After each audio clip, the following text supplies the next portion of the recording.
오늘 저는 여러분과 함께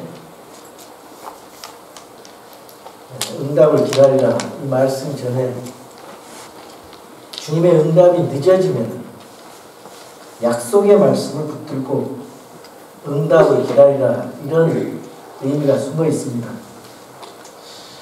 우리가 믿음 생활을 하면서 기도하고 또 기도해도 기도가 응답되지 않을 때가 있습니다.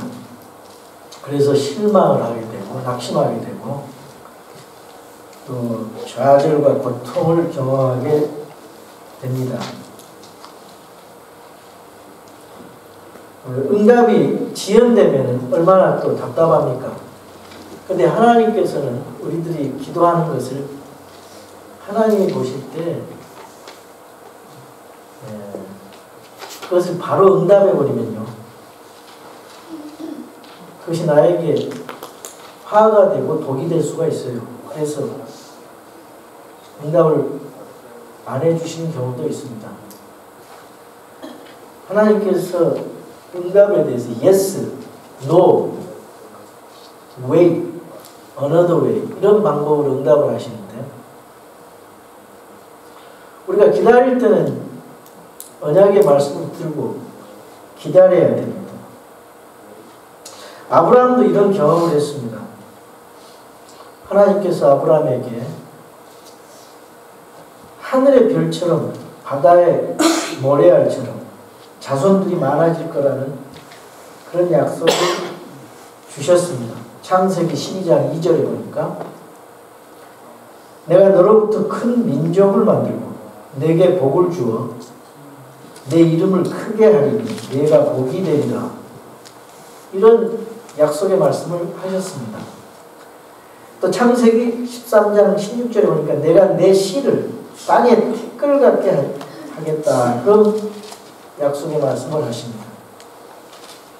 그리고 15장 4절에 오직 내 뱃속에서 나올 자가 내 상속자가 되리라 그러면서 그 상속자가 바로 상속자를 통해서 그 후손 그 메시아 예수 그리스도가 태어난다는 걸 암시하고 있습니다. 이런 약속을 주셨어요. 그래서 그런 약속을 주셨는데도 여기 15장에 보니까 아브라함은 믿음이 자꾸 굴곡이 있어요. 하나님 말씀을 믿다가도 또 실수를 하고 또 의심을 하고 사람의 생각을 가지면서 또 하나님 앞에 그 증표를 보여주세요. 그러니까 15장 8절에 이렇게 말합니다. 주님, 내가 그것을 상속받을 줄을 무엇으로 알리까? 그걸 좀 확인을 해주세요. 그러니까 거기 15장 9절에서 10절에 보니까 그분께서 그에게 이르시되 나를 위하여 3년 된 암송아지, 3년 된 암염소, 3년 된 순양, 산 비둘기와 비둘기 새끼를 취하라 하시니라. 10절 그가 그분을 위하여 이 모든 것을 취해 그것들을 중간에서 나누고 희생헌물을 중간에 나누고 각각의 조각을 서로 마주보게 놓으라 했어요. 그래서 하나님과 아브라함 사이에 희생헌물 중간을 쪼개서 이 약속하는 그 언약의 의식을 우리가 그 성경에서 볼 수가 있습니다. 이런 언약의 풍습이 우리에게도 전해 내려오고 있습니다. 사랑하는 두 남녀가 결혼을 약속하고 그 증표로 거울이나 반주를 쪼개서 나눠가는 그런 일들이 있었습니다. 여기 성경에도 희생헌물의 중간을 쪼개므로써 쌍방에 언약이 성립하게 되었어요. 그 쪼갠다는 말은 이 희생헌물처럼 쪼개서 죽는다 할지라도 목숨을 걸고 그 언약을 지킨다는 그런 의미도 숨어 있습니다. 그리고 계속해서 창세기 15장 17절에서 해가 져서 어두울 때 연기 나는 화로가 보이며 타오르는 등불이 그 조각들 사이로 지나가냐. 18절 바로 그날에 주께서 아브라함과 언약을 맺으며 이르시되 내가 이 땅을 이집트의 강에서부터 저 큰 강 곧 유프라테스 강까지 내 씨에게 주었노니 이렇게 말씀하면서 하나님과 아브라함과의 약속이 이루어진 것입니다.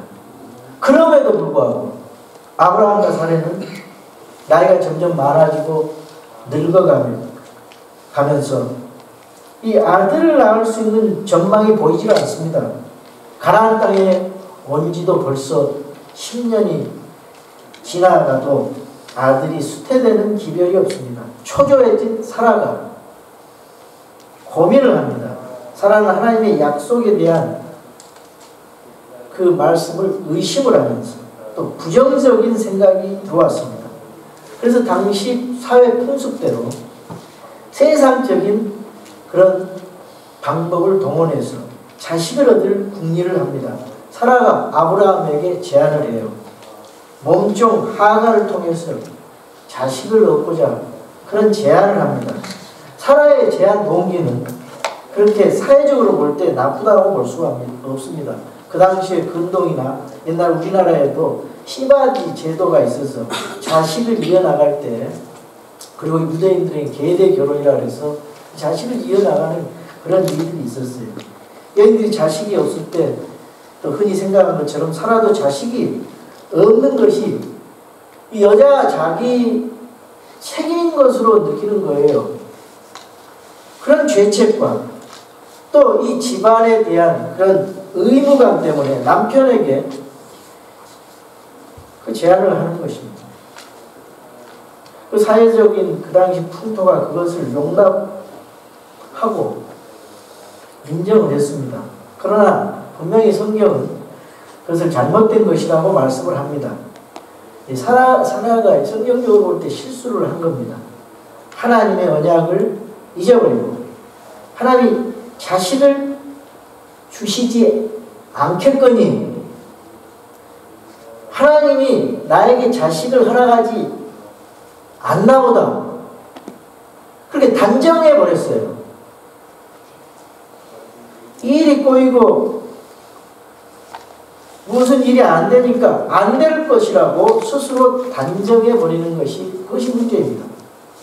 하나님께서는 가능하다 너에게 아들을 주겠다 그렇게 말씀하시는데 자기 스스로 불가능한 것으로 단정해 버리는 거예요.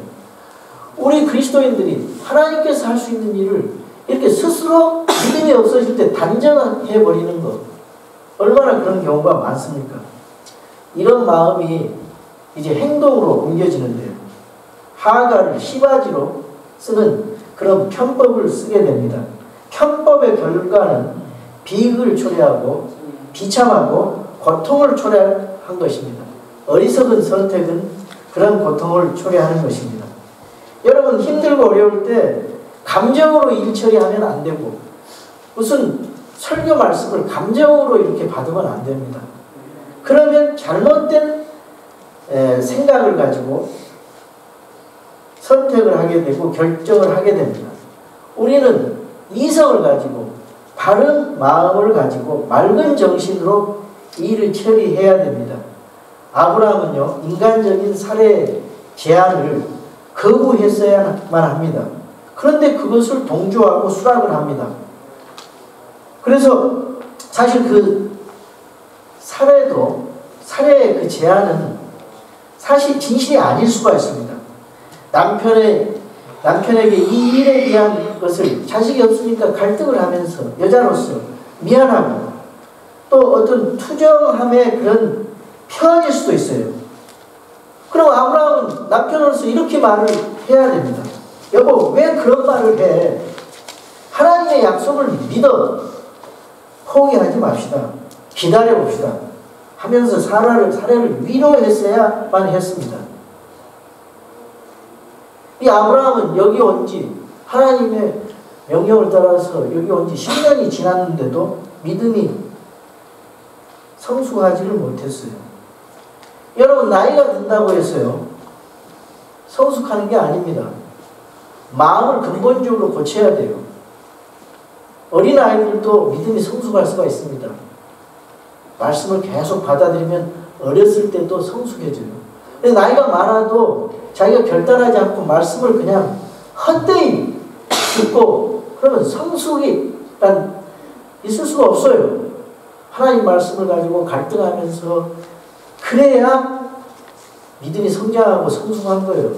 그리스도의 인품을 따라가는 거고 그리스도의 성품을 따라가고 우리 행동에 변화가 있게 되고 세상 가운데서 덕스러운 사람으로 변화되는 거예요. 그리스도인들이. 그런데 이 나이가 들어도 아직 철이 없습니다. 그래서 이런 말이 있어요. 남자는 죽을 때 철이 든다. 그러니까 여인들은 그 아내들은 좀 그걸 감안해서 부부 생활을 하십시오. 우리 남편은 나이가 저렇게 들었어도 철이 없구나. 그래서 어머니 성으로 품어버려야 돼. 그럴 때는 아이성인 그런 마음이 그대로 있거든요. 그 남자 심리가 그게 있어요. 이렇게 하나님은 믿음의 조상이 될 사람의 믿음을 시험하면서 연단을 시키면서 앞으로 처녀로 탄생할 메시아의 조상으로서 믿음의 단련을 시키고 있습니다. 우리는 하나님의 약속을 믿고 인내하면서 시험을 이기면요, 우리 그리스도의 삶 속에 엄청난 일이 이제 오게 됩니다. 깜깜한 어둠과 같은 상황 속에서 빛이 나오게 됩니다. 절망이 소망으로 바뀌게 됩니다. 좌절에서 기적이 일어나고 축복이 일어나게 되는 것입니다. 우리 1절에서 3절을 한번 읽어보겠습니다. 그런데 아브라함의 아내 사레는 그에게 아이를 낳지 못하더라. 이게 이제 문제예요. 그녀에게 한 여종이 있었는데 그녀는 이집트 사람이요 그녀의 이름은 하갈이더라. 지난번에 이집트에 가서 아마 그 여종을 데리고 온 것 같아요. 사레가 아브라함에게 이르되 이제 보소서 주께서 나를 막으사 아이를 낳지 못하게 하셨으니 원하건대 내 아내에게 들어가소서. 혹시 내가 그녀로 말미암아 아이들을 얻을까 하나이다 하매 아브라함이 사레의 목소리에 귀를 기울이니라. 사레의 목소리에 귀를 기울이니라. 아브라함의 아내 사레가 자기 하녀 이집트 사람 하갈을 데려다가 자기 남편 아브라함에게 주어 그의 아내가 되게 한 때는 아브라함이 가나안에 거한 지 10년이 지난 뒤였더라. 아브라함과 사레는 이제 이런 그 편법을 통해서 문제 해결하기는커녕 더 큰 문제를 낳게 됩니다. 우선 이스마엘을 이제 바로 낳아버렸어요. 바로. 그래서 이제 문제가 생기게 되는데 먼저 사라와 하갈 사이에 갈등이 생겨요. 하갈이 사레를 전과 다르게 대하기 시작합니다. 사레를 멸시하고 학대합니다. 여주인 행세를 하면서 배은망덕의 말을 합니다. 참 사람이 못됐죠. 이것이 사람의 죄성이고 이것이 사람의 잘못된 습성입니다. 자기에게 은혜를 베풀어준 주인에게 이제 여주인 행세를 하면서 그 애기 못 난다고 학대를 하고 멸시를 한다 그 말이에요. 그런 사람이 안 되죠. 사례는 속이 상하고 분하고 원통해서 또 하갈을 학대하게 됩니다. 그리고 사례가 자기 자신이 제안하고 자기가 선택했잖아요. 그런 문제를 남편에게 또 책임을 전가하고 항의를 합니다. 항의를 해요. 사례가 또 하갈을 학대를 자신이 결정한 일인데 이제 아브라함에게 당신이 좋을 대로 하라고 합니다. 그러니까 아브라함은 또 하갈을 버려버려요. 그러면 안 되죠. 잘못된 선택이 이 학대하고 무책임하게 하고 사람을 떠나게 하는 그런 일이 계속해서 비극이 일어나고 있습니다. 아브라함과 사레 사이에 부간의 갈등이 생기고 또 사레와 하갈에게서 갈등과 고통이 생기고 아브라함과 또 그 하갈 속에서 갈등이 일어나는 것을 볼 수가 있습니다. 이제 그 갈등이 나중에는요 이삭과 이스마엘의 갈등으로 14년 뒤에 이제 이삭이 태어난 뒤에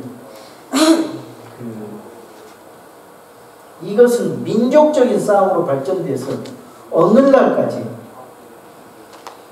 이삭과 이스마엘의 싸움, 이스라엘과 아랍 사이의 복잡한 싸움의 역사가 바로 거기에 생겨난 것입니다. 우리 4절에서 6절을 한번 더 읽어보겠습니다. 그가 하갈에게 들어가니 그녀가 수태하니라. 그녀가 자기가 수태한 것을 알고 자기 눈으로 자기 여주인을 멸시하므로 사례가 아브라함에게 이르되 내가 당하는 부당한 일을 당신이 당하기 원하나이다.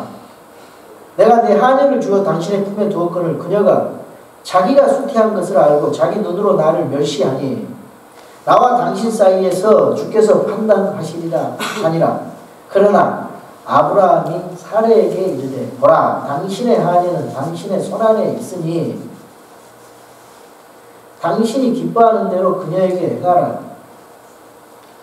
하매 사례가 그녀를 학대하니 하갈이 그녀의 얼굴을 피해 도망하니라.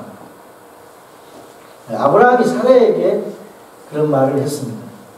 자, 우리가 여기 이 말씀을 보면서 현대를 살아가는 우리 그리스도인들이 어떤 교훈을 받을 수 있는가? 여러분, 주님의 약속의 말씀으로 그걸 붙들고 기도하고 하나님 앞에 간구했는데 응답이 지연되면은 우리가 어떻게 해야 됩니까? 첫 번째, 언약의 말씀을 기억해야 됩니다. 주님의 말씀을 들어야 됩니다. 2절에서 아브라함은 사례의 말을 들었어요. 사례의 솔깃한 제안에 하나님의 말씀으로 점검을 해보지도 않고 그냥 자기 아내 말을 들었어요. 오늘 저와 여러분은 살아계신 하나님과의 사귐 속에서 얼마나 하나님의 말씀을 기억하고 간직하며 살아갑니까? 여러분에게 하나님의 말씀은 무엇입니까? 들려오는 수많은 복잡한 시끄러운 소리 때문에 하나님의 말씀이 들리지 않습니까? 이게 참 문제입니다. 모세는 주님의 음성을 들으러 시내산에 올라갔습니다. 이스라엘 백성들을 인도하는 지도자로서 하나님의 말씀으로 지시를 받기 위해서 시내산에 올라갔어요. 그런데 이 아론 밑에서 산 아래에서 어리석은 백성들의 소리를 듣고 금송아지를 세우고 우상 숭배를 하고 있었습니다. 하나님의 말씀을 들으냐, 이 세상의 소리를 듣느냐, 여러분 분명히 결정하셔야 됩니다. 여러분 이 세상에서 바쁨에도 불구하고 주님의 말씀을 기억하고 들으며 살아가시기 바랍니다. 아멘. 다른 소리를 듣지 말고 하나님의 말씀에 마음판에 고정하시기 바랍니다. 두 번째로, 주님의 응답이 지연되면 어떻게 해야 됩니까? 서두르지 말아야 됩니다. 우리는 너무 빨리 해결하려고 합니다. 이 현대사회는 바쁘다는 것을 좋게 여깁니다. 그래서 가만히 있는 것은 낭비고 생산적이지 못한 거라고 생각을 합니다. 그런데 우리는요, 하나님께서 우리에게 주시는 여가라는 걸 주셨어요. 계속 죽도록 일만 하면은 우리가 피곤해서 지쳐서 죽습니다. 그 안식을 하라고 그랬습니다. 안식을 하고 여가를 갖는 것은 이게 낭비가 아니에요. 내일을 위해서 필요한 것입니다. 그래서 아침부터 저녁까지 열심히 땀을 흘리면서 뛰어다닙니다. 이게 그래서 여유가 없고 조급합니다. 여러분 무엇을 위해서 그렇게 바쁘게 뛰어다니십니까? 바쁨의 이유가 무엇입니까? 무엇을 바라보고 바쁘게 달려가십니까? 우리는 너무나 바빠서 기도할 시간도 없고 하나님을 생각할 겨를도 없고 내 자신을 생각할 겨를도 없고 내 자신의 믿음을 점검할 수 있는 그런 반성할 수 있는 그런 시간도 없이 바쁘게 살아가지는 않습니까? 그러므로 주의 말씀도 들을 시간이 없어 우리에게 성숙이 없는지도 모릅니다. 여러분 여유를 가지고 약속의 응답을 기다립시다. 서두르지 맙시다.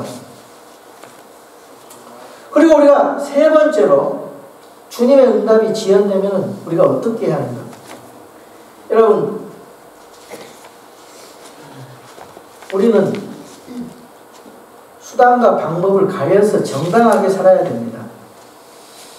사람이 어려움에 빠지면요, 수단 방법을 가리지 않고 살 길을 찾습니다.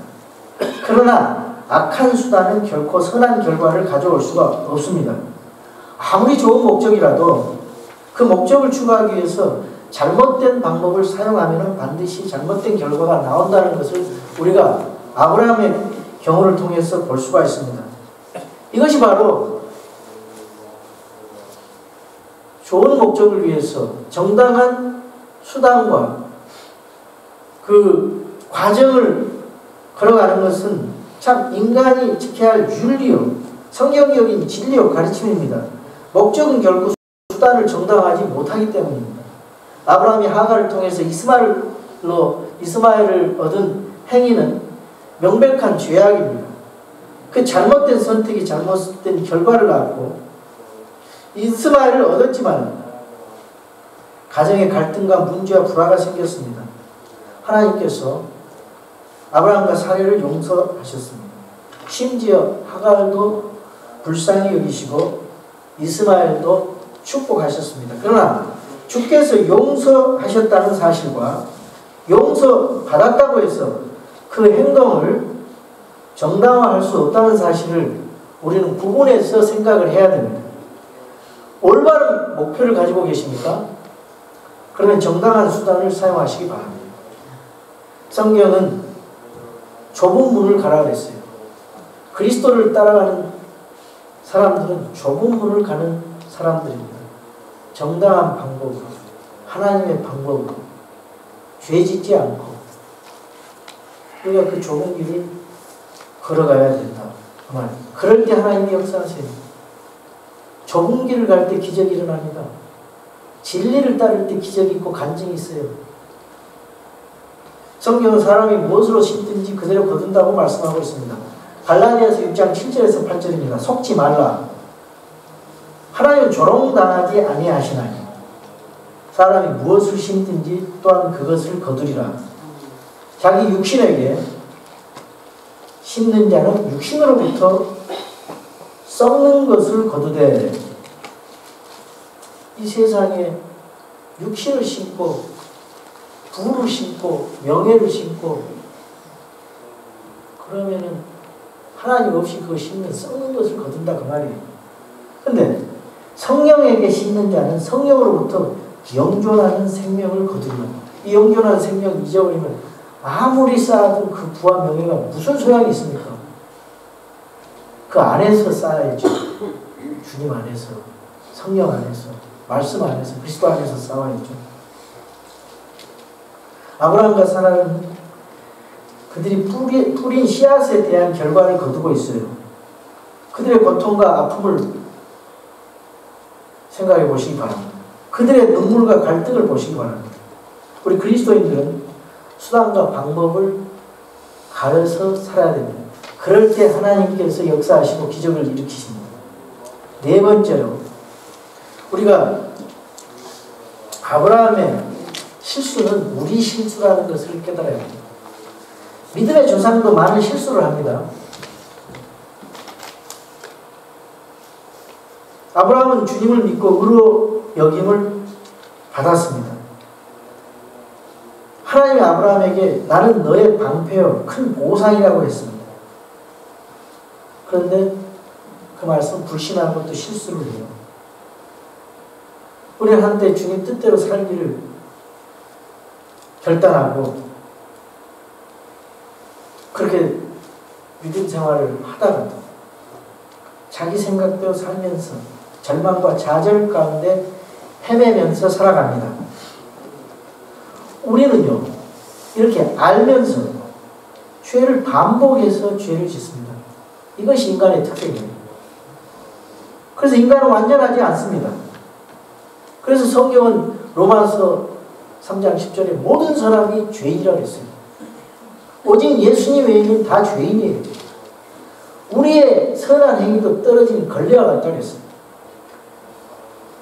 그래서 성자라는 것은 없어요. 인간은 다 불완전하기 때문에 성자, 성인이라는 게 없어요. 용서받은 죄인일 뿐, 죄덩어리예요. 하나님 앞에. 그럴 때 우리는 겸손해질 수 있어요. 그럴 때 말씀이 들려요. 내가 교만해지면 말씀이 절대로 안 들려요.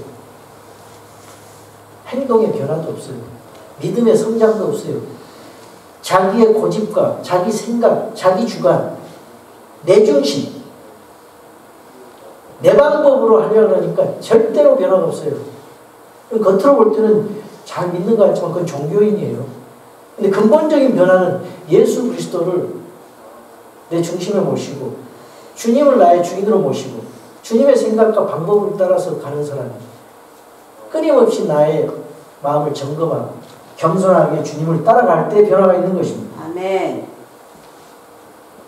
그런데 이 아브라함도 그런 실수를 한다 그 말이에요. 아브라함이 실수를 했는데 우리도 실수할 수 있어요. 믿음의 조상 아브라함 얼마나 또 위안이 됩니까? 그렇다고 해서 또 방종하지 마십시오. 우리 실수하고 넘어지고 후회하고 다시 일어나는 그런 연약한 존재입니다. 그런데 놀라운 것은요, 하나님의 특징이 있어요. 하나님 이런 우리를 다 알면서도 죄를 용서해 주세요.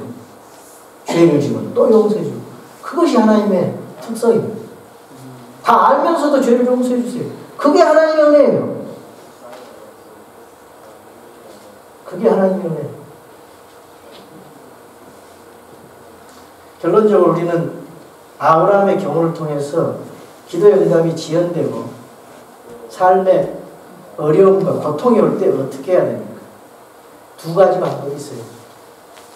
첫째, 환경을 먼저 보느냐, 아니면 환경보다 더 크신 하나님을 먼저 보느냐.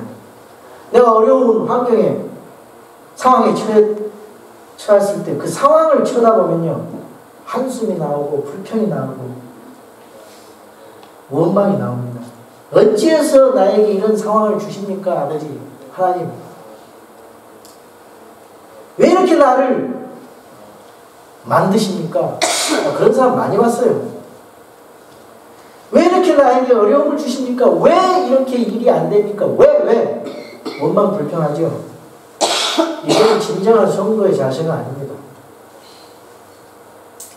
진정한 성도는요, 하나님을 먼저 보고 환경을 보는 거예요. 그러면은 그 마음의 시각을 가지고 보면요, 그 상황이 다르게 보여요.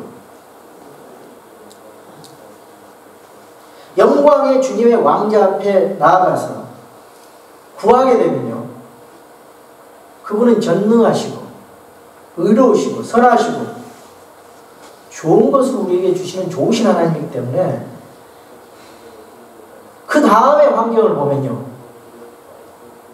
지혜가 생기고 문제가 문제로 보이지 않고, 아이고 큰일 났네, 믿는 사람들이 그러면 안 돼요.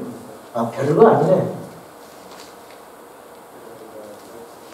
문제가 별거 아닌 것을 깨닫게 됩니다. 그러면서 주님이 나에게 위로와 평안을 주세요. 그리고 헤쳐갈 용기를 주십니다. 여러분의 문제, 여러분의 갈등, 여러분의 좌절과 방황, 여러분의 낙심과 위기가 도대체 무엇입니까? 그게 중요한 질문이 아니에요. 결론은 여러분이 하나님과 어떤 관계를 맺고 있는가입니다. 여러분이 하나님과 친밀한 사귐을 가지고 있으면요, 인간관계의 문제, 상황에 있어서의 문제, 환경 문제, 전혀 문제가 안 됩니다. 이 막연한 그런 상황 속에서 주님이 주신 지혜와 용기로 환경을 향해서 나아갈 수가 있고요, 그 문제에 휘파람 불면서 도전할 수가 있어요. 이 낙심의 상황 속에서 하나님이 얼마나 놀랍게 역사하실지 기대를 하게 됩니다. 예수님 믿은 거 정말 대단하고 위대한 것입니다. 왜 예수님을 믿으면서 주눅 들면서 이 세상에서 실패하면서 낭망하면서 낙심하면서 살아가십니까? 위대하신 하나님을 두고. 그래서 우리가 응답이 없을 때 여러분 서두르지 마시기 바랍니다. 그리고 주의 응답을 기다리세요. 주님을 향해서 눈을 드시기 바랍니다.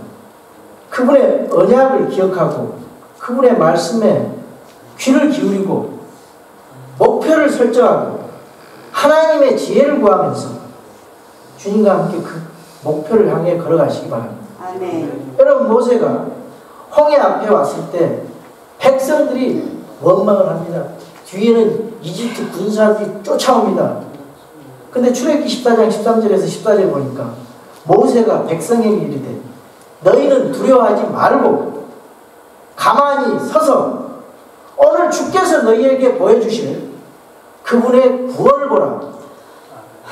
다시는 너희가 오늘 본 이집트 사람들을 영원히 또 보지 아니하리라. 14절 주께서 너희를 위하여 싸우시리니 너희는 조용히 있을지니라. 아멘. 얼마나 통쾌합니까? 우리 믿는 사람들의 삶은 이런 삶이 돼야 돼요. 주님께서 우리를 위해서 싸워주신다니까요. 여러분이 싸우려고 그러지 마시기 바랍니다. 우리가 하나님의 영광을 볼 수 있는 삶의 여유를 가지면서 살아가시기 바랍니다. 바쁘게 살다가 진정 중요한 것을 잊고 사시니까 하나님 앞에 침묵하십시오.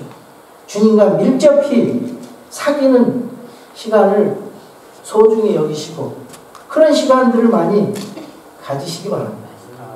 두려워하거나 서두르지 마시고 정말 실패하거나 실수를 해도 주님 은혜로 오뚜기같이 다시 일어나서 살아계신 주님의 도우심과 인도를 따라서 살아가는 저와 여러분이 되기를 주님의 이름으로 축원합니다. 아멘. 우리 다 같이 일어나셔서